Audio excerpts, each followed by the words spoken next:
All right, welcome to tonight's live lesson. It's going to be a free-for-all tonight, so hopefully we'll have a lot of participation. This is available to members every week. For the next hour, I'll be with you, and I'll be giving you advice, little things I've picked up along the way. Tonight we're going to be talking about the basics. Well, we're going to be talking about some things about drawing that are maybe just some little fun things. We're going to play a couple creativity enhancing games. We're going to talk about basically the basics of representational drawing. And when I'm talking about the basics of representational drawing, or observational drawing I should say, I'm talking about the nuts and the bolts basics.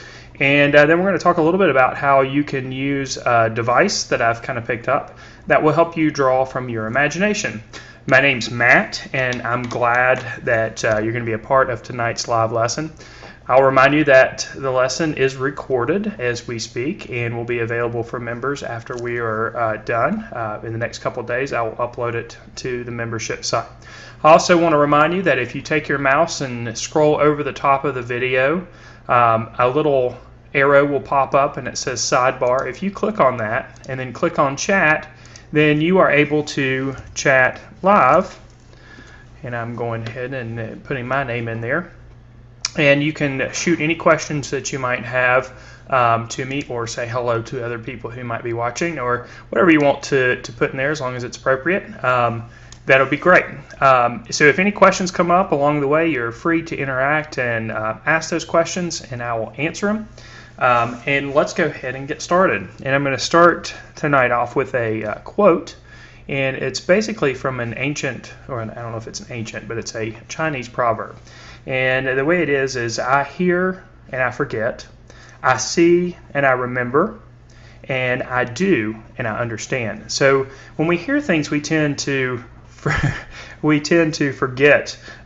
what we hear. When we see things, we tend to remember it. When we do things, we tend to understand it. So tonight is going to be about doing things, and therefore we can better understand it. So like I said, there's going to be three parts. We're basically going to talk about observational drawing, the nuts and bolts of observational drawing, how we can take some of the things we learned from observational drawing and apply it to drawing from our imagination, and then the last thing we're going to do is talk about creativity and kind of flex those creativity muscles. So the first thing we're going to do is talk about observational drawing. And when we do observational drawing, it's important for us to understand that it's basically a process that we go through. And basically the process is centered around what we see. So if we start with the eye, that information then goes to our brain. Then our brain takes that information to our hand, of course when we're drawing. And then our hand puts that information on the paper in our drawing, okay, or surface. And then this process is repeated. So we go back to the eye, brain, hand, paper, and surface. And this is basically the gist of drawing from observation. This is what should happen in our mind, or happen in the process. The problem is many of us throughout our life have been taught to draw certain things with a certain process, and that's not necessarily what drawing's all about. In fact, when you learn how to and when you learn the basics of drawing, you can draw anything that you want. So that's what we're going to start with. And what I would encourage you to do is find an object that might be sitting near you. It can be something that's complex, or it can be something that's simple. I have this pair of pliers here that I'm going to be using for this demonstration. And the first thing I want you to do is just set the object up where you can see it. You can I'm just going to put mine off screen here on a little book that's in front of me. And I'm going to place it at an angle that's somewhat of a challenge for me. And then what I want you to do is we're going to do what's called a blind contour line drawing. And what a blind contour line drawing is you are going to do one continuous line drawing of your object and just the contours. Contours are the outlines.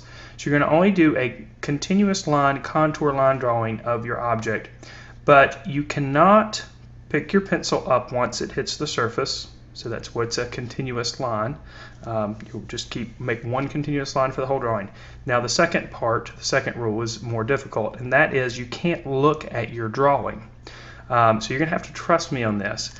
I'm going to only look at my object, and I'm going to try to move my hand with my pencil at the same speed that I move my eye over the surface of the object. So I'm going to be looking at only the line. So I'm going to go ahead and do this now. And I'm not going to pick my pencil up. You'll have to trust me that I'm not looking at my paper. So I'm trying to move my hand at the same speed that I'm moving my eyes over the surface. And this is an exercise. A lot of the stuff that we're going to be doing tonight are exercises, and sometimes exercises can be painful, but the whole purpose is to promote growth and not necessarily get the finished result. So you might exercise to get in better shape to perform well in a basketball game, for example. So what we're creating here is not necessarily a finished drawing. It's just preparation and exercise to get better when we do a drawing. Okay, so I'm finished now. This is my blind contour line drawing. And it's obviously called a blind contour line drawing because it's blind in the fact that we don't look at our drawing while we're drawing it. It's contour line drawing. Contours are the outlines. And again, this is an exercise.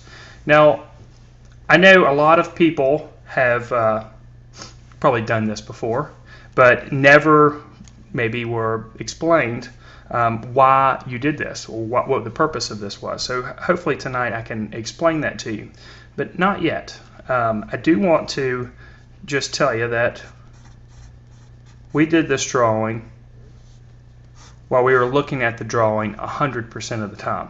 Okay, so keep that in mind.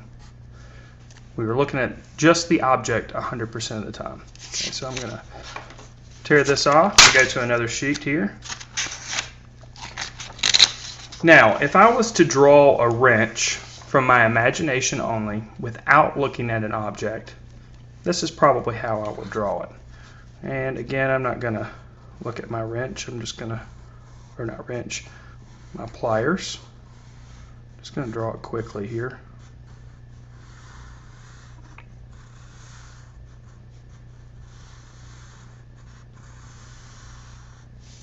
Maybe I draw it something like that, and maybe there's some teeth up here. And again, this is not looking at our object at all. So this is 0% of the time. Okay, so if we go back to the blind contour line drawing, this is looking at the object 100% of the time, and this is looking at the object 0% of the time. And to be honest with you, really neither one of these drawings looks like a wrench, or it looks like a pair of pliers, right? So what we need to do is we need to find something that's in the middle of looking at your object 100% of the time and looking at your object 0% of the time, looking at the paper 100% of the time. So logically, the midpoint is 50%. So when we're creating drawings from observation, it's important for us to understand that drawing is 50% observation. Now that's just a relative amount. You may spend more time looking at your object, but a large part of your time that you use for drawing should be looking at your object. Because if we go back to this process, eye to the brain to the hand to the paper, okay? Your eyes and your brain are pretty important in the process. So the actual action of making marks should be 50% of the time, and what happens with your eyes and your brain should be the other 50% of the time. So now what I'm going to do, I'm going to flip to another sheet of paper, and I'm going to look at my pliers again. I haven't moved them, they're still sitting on the book in front of me. And I'm going to look at the object 50% of the time and then I'm going to make marks on my surface the other 50% of the time. Now what I mean by that is not stare at your object. Let's say we're doing the drawing for 5 minutes. Not stare at your object for 2.5 minutes, try to remember everything, and then make marks on the surface. Instead, it's a process of looking at the object, taking that information and putting it on your paper. Looking at the object, putting that information and putting it on your paper. So I'm going to go ahead and do that now. And of course you have permission to look at your paper when you are drawing. So I'm going to go back and forth between the pliers and the information that I see on the pliers. And what's going on in my mind really is, oh, there's a line right there, that line curves that way, there's a relationship between that line and that shape, and that's really what I'm thinking about. Instead of thinking, hey, I'm drawing pliers, I need to draw pliers the way pliers look. Instead, I'm just looking at the shapes and forms that make up those pliers.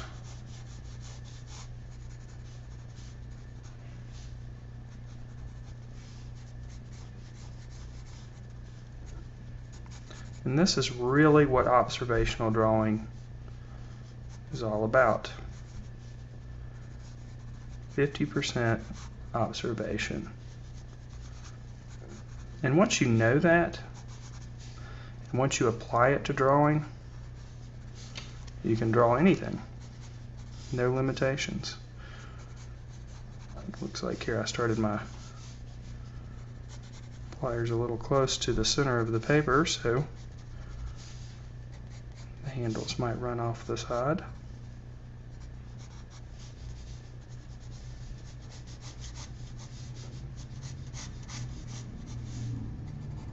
It's not about, hey, I can draw this or I can draw that. It's really, you can draw anything. It's about practicing observation.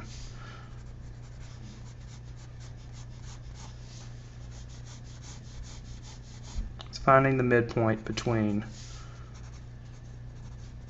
observation and the action of putting marks on your surface. 50% observation. Now we can go back and enhance our line quality if we want, once we've got the basic structure of things down here. And I'm trying to go quick because we have actually a lot to do.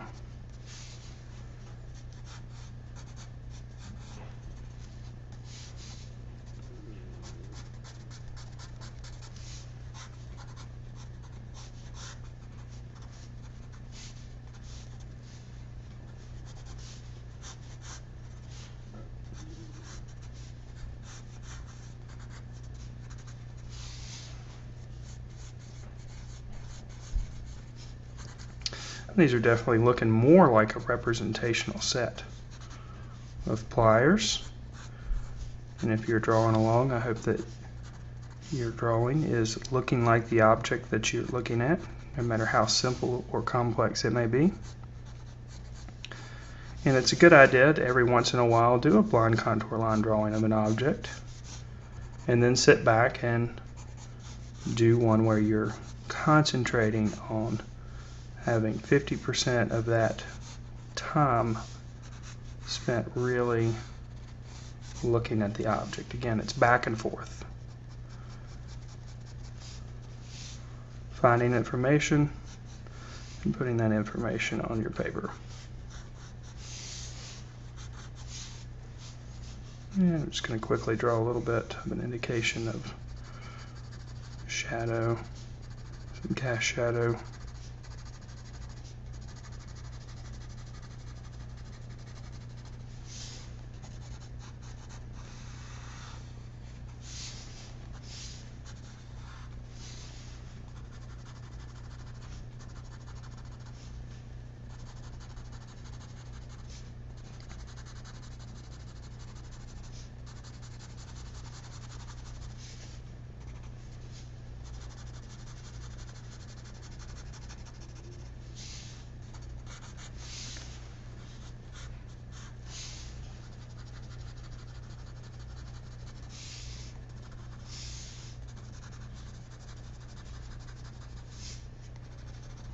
All right, so again, this is 50% observation So if we go back here to the blind contour line drawing, 100% observation. It kind of looks like I tried to do a drawing in an earthquake a little bit. And then our second drawing,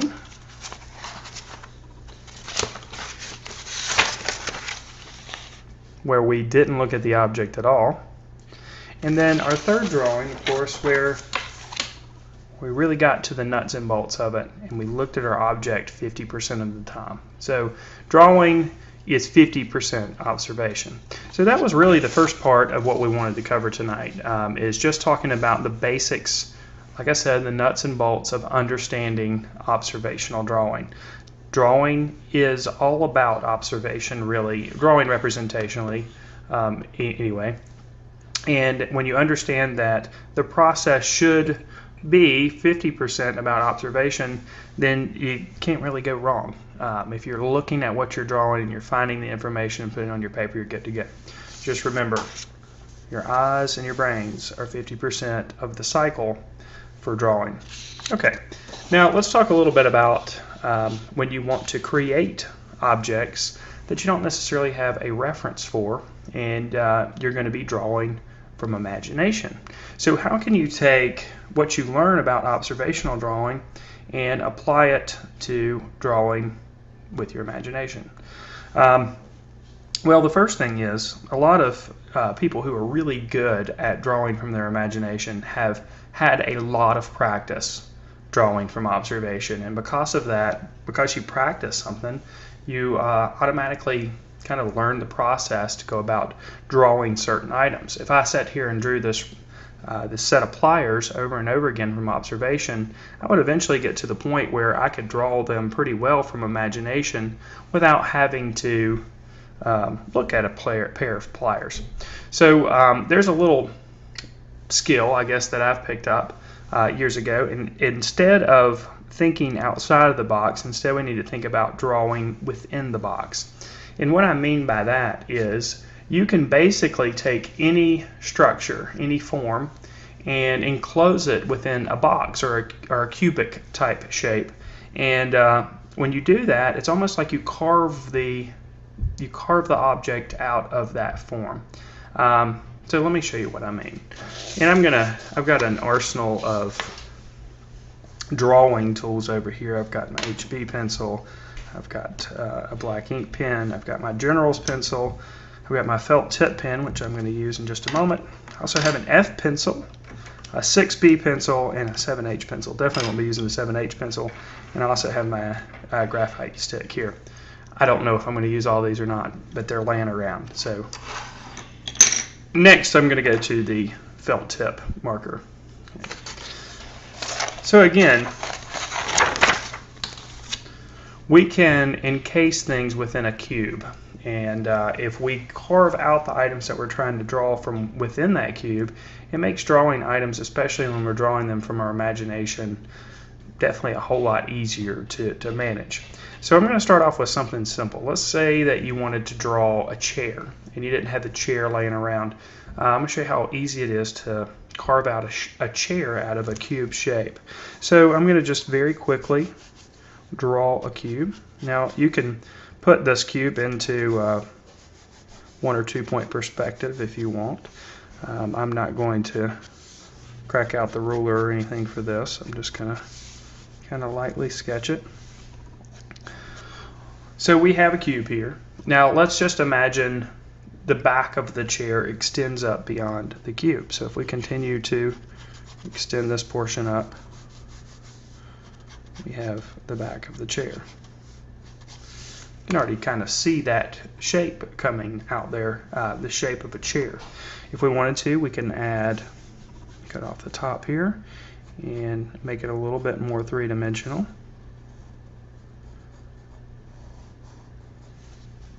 And maybe there's a couple of braces that come down on the back of the chair. And this is the part where people sit down. We can make it a little thicker. And in fact, we can kind of have a little bit of curve up here. And you can kind of see I'm kind of just carving this chair out of that cube shape. And maybe we'll have a couple of legs come down here. And instead of having them just sit flat on the floor, let's have them curve around, go all the way to the back, and then wrap around. Let's see how that works out. There we go. Let that wrap around, and we'll let this side come down too. So you can imagine if you were trying to design a chair, this would be definitely a great way to go. And we'll just add a little bit of shading to the side, so we give it a little bit of the illusion of form here.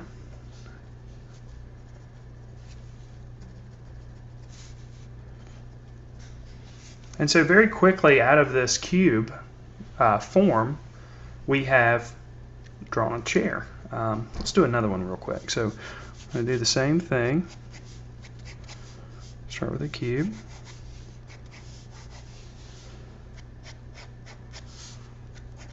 Kind of think about this cube as being kind of like a block of wood.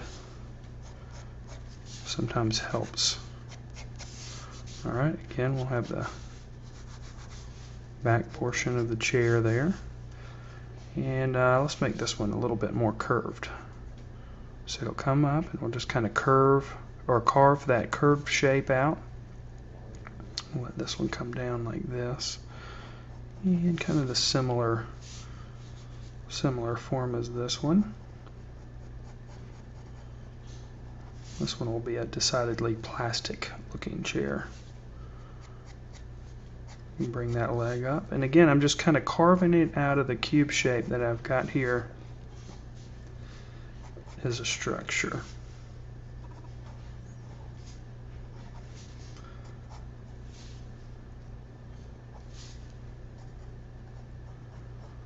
Let that come down right there. And maybe there's a little plastic piece for support back here. It comes in. It's a pretty cool looking chair. It's got a little hole in the back here.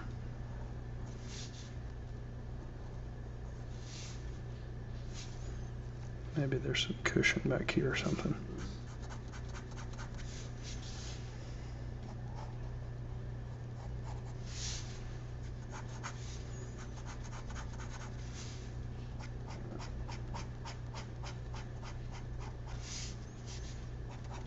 Alright, so two different chairs cut out of the cubes. And let's take it a step further. Let's say that you wanted to create a couch. And so a couch would be more of a rectangle. And I'm starting with these simple forms here so you can kind of see what I'm talking about. You get a good idea of drawing within the box. It's a good way to think of it. Okay, let's see. So let's say this couch has a big arm that comes out right here. Let that come down. Then on the other side, the same thing. And there's a little bit of space here.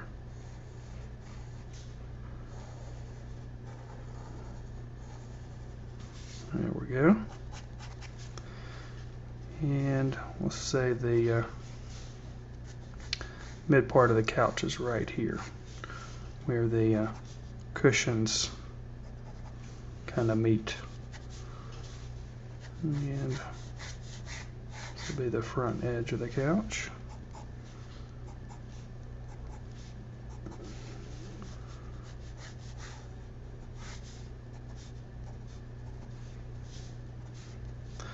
There we go. And if we wanted to, we can add kind of a rounded edge to it.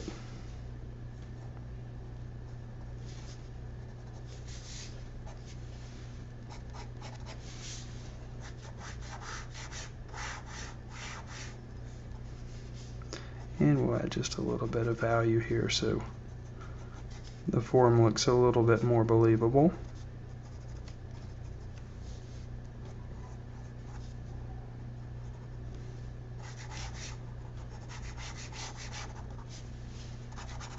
Okay, again, right out of a cube. So you can almost break anything down into a cube. So I'm going to take it just one step further and draw something that's still a little bit rectangular, but a lot of people think is a little bit difficult to draw, and that's a car. So let's see. We're going to start again with a cube, and so this will be the front of the car. And cube maybe is a little bit of a loose term since this is more of a rectangular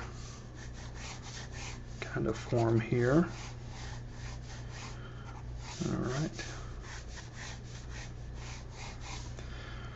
All right, so I'm envisioning this to be the front of the car, and this is where the wheel wells of the car will be, and maybe we'll make the cabin of the car.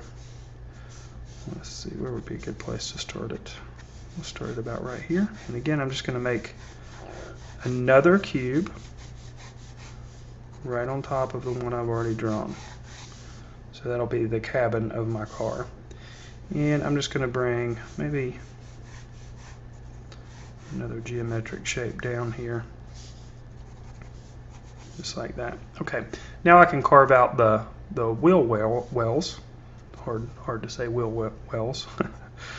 I'll just make them about right here. And we'll have another one right here. Kind of going back. We'll come back and put the wheels in just a moment.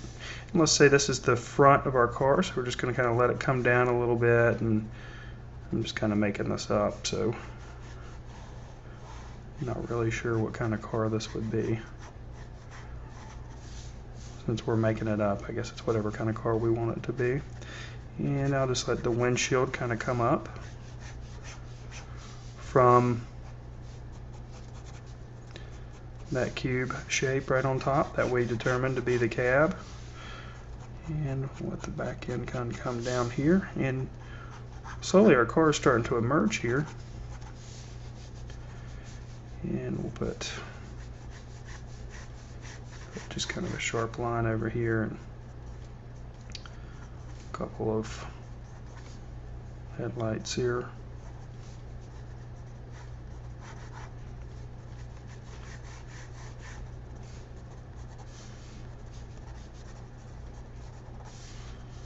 Little detail thing there.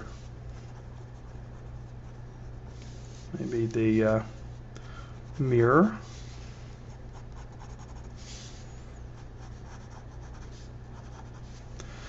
And then the front of the hood here. And our car is starting to come together a little bit, starting to look a little bit like a car. And then we'll put a couple of ellipses here for the actual wheels, and we'll have the tires come underneath.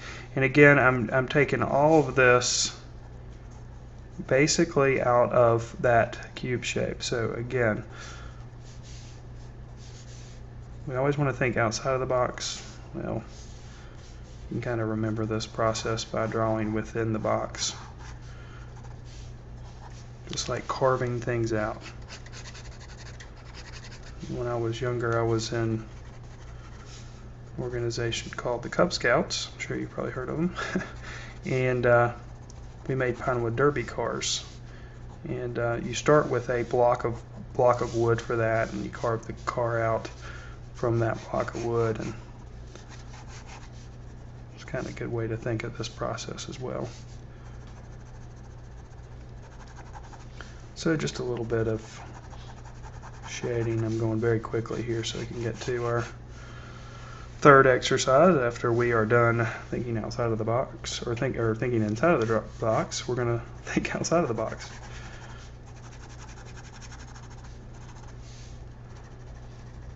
And if you've never drawn with a felt tip pen before, I'd highly recommend it. What's great about a felt tip pen is if I want to make a very light line, I have that ability. But if I want to put a little bit more pressure down, make a thick line, I also have that too. So you have like instant line quality with a felt tip pen. And it's not for everybody. It's also nice to draw with a pen sometimes because it helps you make your marks, helps you get a little bit more deliberate with your marks, which is good.